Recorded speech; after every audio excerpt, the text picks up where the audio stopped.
I've this is like take number 14 or something, but I'm trying to get this out. I haven't been posting as many videos this last year.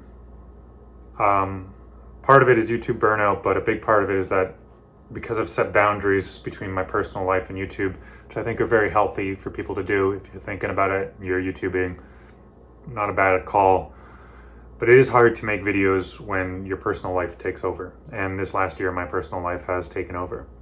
On top of perihelion and my own boat and the business, all of which take up a lot of time, I also had, the greatest shitstorm of my life fall into my lap. A year ago, around Christmas, I had a phone call with my mom, and she sounded a little funny to me. Was having breaks between words in a way that she never had before. So I called up my sisters, and they talked to her, and then they brought her to the hospital. And doctor didn't know exactly what was going on, but assumed maybe it was a small stroke. And so we were doing brain scans and trying to find the source of the strokes, and they kept happening. She kept degrading, and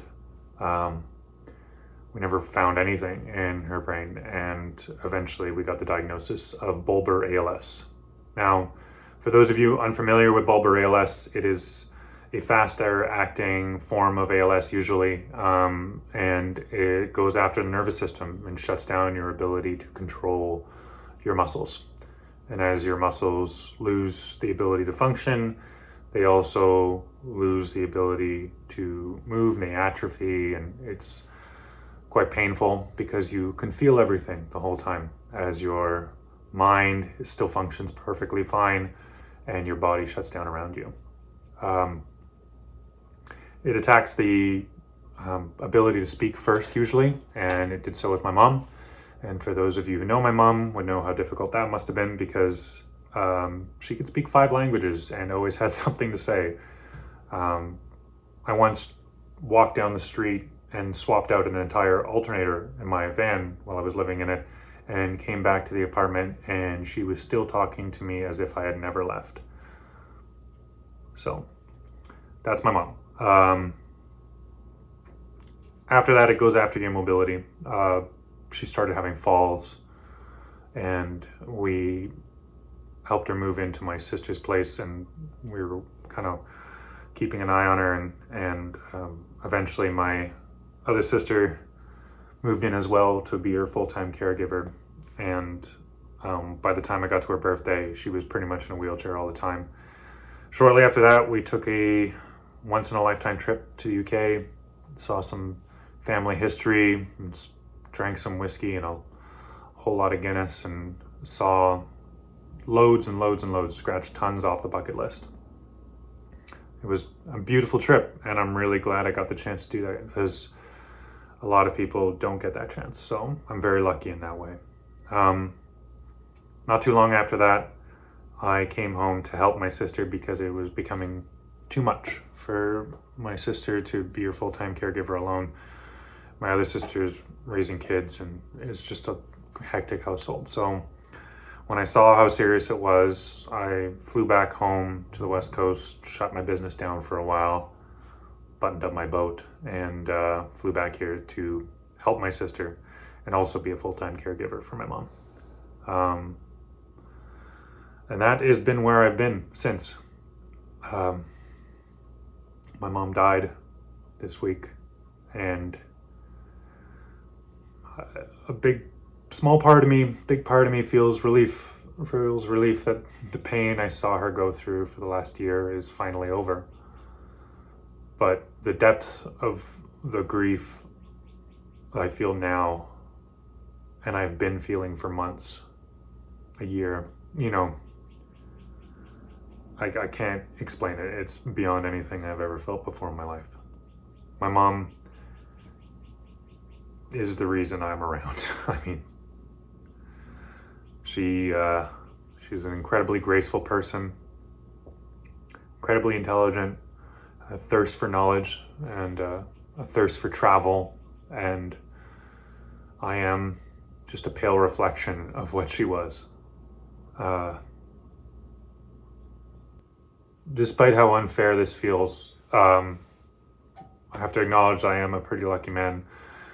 We're in the palliative care unit, and I'm seeing people, die basically on their own. And knowing that I not only could be there for my mom full time, but have my sister by my side full time, have my other sister there almost every other day, have the grandkids there. Loads of my mom's friends came by constantly, and my friends all supported me. I've got friends, Barry and Haley and Toby are all taking care of Honey and my boat and my business. I even managed to sell my motorcycle while I was here because of their help. I've had support emotionally, physically, spiritually. It's been fantastic. I don't know if I could have done it without you guys, so I really appreciate it.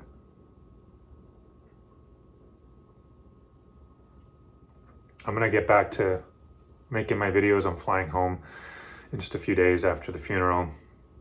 And yeah, I want to get back to fixing Perry up, to fixing old dog up, because what this whole experience has made plainly obvious to me is nothing's guaranteed.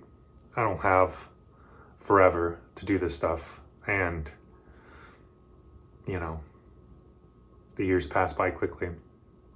So it's better to do it now, even if you're not ready, than to never do it at all.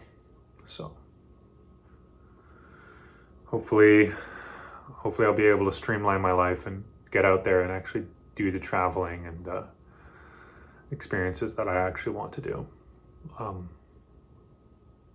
And stop wasting precious time on bullshit I don't want to do.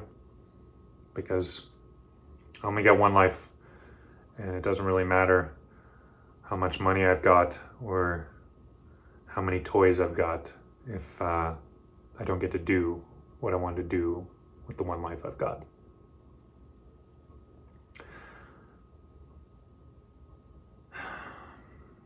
So, if you want to pour one out to my mom, it better be a Radler or a cheap lager.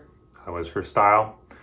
Don't forget to reuse, reduce, recycle, eat some good food and see the world, speak a new language, and be part of your community, because that was a good life she had. That was the things she did. And they're beautiful things. And I'm going to do more of those things, because I think that's how you build a beautiful life. All right. Hopefully my next video is about, I don't know, doing marine electrical or something,